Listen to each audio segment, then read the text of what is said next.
سعید گاؤں میں رہتا تھا۔ وہ ایک درمیانی طبقے کا آدمی تھا۔ سفر کے حوالے سے خود کفیل تھا، وہ اس لیے کہ اس کے پاس ایک بائک تھی۔ وہ اپنی بائک کی مرمت گاؤں سے ذرا دور میکینک کی دکان راشد سے کرواتا تھا۔ راشد اور اس کی اچھی دوستی ہو چکی تھی، کیونکہ 8 سالوں سے وہ اپنے بائک کی مرمت اسی سے کرواتا تھا۔ وہ ایک دوسرے سے کافی بے تکلف تھے اور ایک دوسرے کے گھر بھی آتے جاتے رہتے تھے۔ یہ 1 مہینہ قبل کی بات ہے کہ راشد کی بائک میں کچھ خرابی ہوئی تو وہ راشد کے پاس لے آیا اور اس سے کہا کہ آج تو میں بیوی بچوں کے ساتھ کسی رشتہ دار کے یہاں جا رہا ہوں، تم یہ چابی پکڑو اور بائک مرمت کر کے گھر لے آؤ، ممکن ہے کہ مجھے واپس آتے دیر ہو جائے۔ یہ کہہ کر سعید گھر آیا اور تیار ہو کر بیوی بچوں کے ساتھ رشتہ دار کی طرف چل دیا۔ سارا دن اچھا گزرا، مگر جو ہی وہ گھر آیا تو مرکزی دروازے کو کھلا پا کر اس کے ہوش ہی اڑ گئے۔ وہ بھاگتا ہوا گھر کے اندر گیا تو دیکھا کمرے کے دروازے بھی کھلے ہوئے تھے۔ الماری کھول کر دیکھا تو وہاں سے زیورات اور نقدی روپے بھی غائب تھے۔ اس کی تو مانو سیٹی گم گئی۔ اس کا دل رونے کو چاہا، اسے لگا کہ اس کی بائک بھی چوری ہو گئی ہے، کیونکہ بائک وہاں موجود نہیں تھی۔ وہ اپنا دل ہلکا کرنے کے لیے راشد کے پاس گیا اور اپنی داستان غم سنانے لگا۔ راشد نے اسے حوصلہ دیا اور چابی لوٹا کر کہا کہ میں تو تمہارے گھر آیا ہی نہیں، کافی مصروف تھا، اور یہ بائک لو۔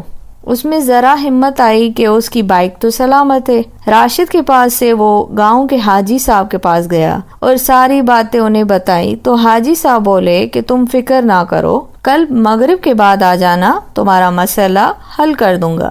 وہ امید نا امیدی کی کیفیت میں وہاں سے چل دیا۔ اس کے جانے کے بعد اگلے روز حاجی صاحب نے ایک لڑکا بھیج کر راشد کو بلایا۔ جب راشد حاجی صاحب کی خدمت میں حاضر ہوا تو حاجی صاحب نے سختی سے اسے تنبیہ کی کہ 1 گھنٹے کے اندر راشد کے گھر سے لوٹا ہوا سارا مال لے آئے، ورنہ میں پولیس بھیج دوں گا۔ ٹھیک 1 گھنٹے بعد راشد حاضر ہوا۔ وہ حاجی صاحب کو لوٹا ہوا سارا مال لوٹا رہا تھا کہ سعید نے بھی حاضری دی اور راشد کو دیکھ کر حیران ہوا کہ یہاں اس وقت کیا کر رہے ہو؟